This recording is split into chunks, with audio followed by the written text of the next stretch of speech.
പശ്ചിമ African രാജ്യമായ ബർക്കിന ഫാസോയിൽ ഇന്നലെ Christian പള്ളിയിൽ ഭീകരവാദി ആക്രമണം നടന്നു. 15 പേർ കൊല്ലപ്പെട്ടു. എസാഖനെ ഗ്രാമത്തിലെ കത്തോലിക്ക സമൂഹത്തിൽപ്പെട്ട ആളുകളാണ് ഇരകളാക്കപ്പെട്ടത്. ഔഡാലൻ പ്രവിശ്യയിലെ എസ്കാനെ ഗ്രാമത്തിൽ ഞായറാഴ്ച ആരാധനയ്ക്കിടയിലാണ് ഇത് സംഭവിച്ചത്.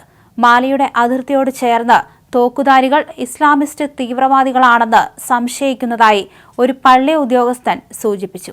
15 പേർ തൽക്ഷണം കൊല്ലപ്പെട്ടതായും 3 പേർ ആശുപത്രിയിൽ വച്ച് മരിച്ചെന്നും രൂപതയുടെ തലവൻ അബോഡ് ജീൻ പിയറി സവാഡോഗോയുടെ പ്രസ്താവനയിൽ പറയുന്നു.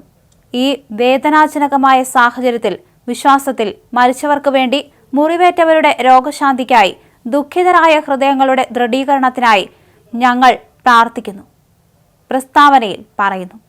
ബർക്കിന ഫാസോയുടെ 1/3 ഭാഗവും നിലവിൽ വിമതരുടെ നിയന്ത്രണത്തിലാണ്. അൽ-ഖ്വയ്ദയുമായും ഇസ്ലാമിക് സ്റ്റേറ്റുമായും ബന്ധമുള്ള ഇസ്ലാമിസ്റ്റ് ഗ്രൂപ്പുകളുമായി അധികാരികൾ പോരാടുകയാണ്. അവർ വലിയ ഭൂപ്രദേശം കൈക്കലാക്കുകയും സാഹേൽ മേഖലയിലെ ദശലക്ഷക്കണക്കിന് ആളുകളെ കുടിയിറക്കുകയും ചെയ്തു. കഴിഞ്ഞ 3 വർഷത്തിനിടെ പള്ളികൾ ആക്രമിക്കപ്പെടുകയും നിരവധി വിശ്വാസികൾ കൊല്ലപ്പെടുകയും ചെയ്തു.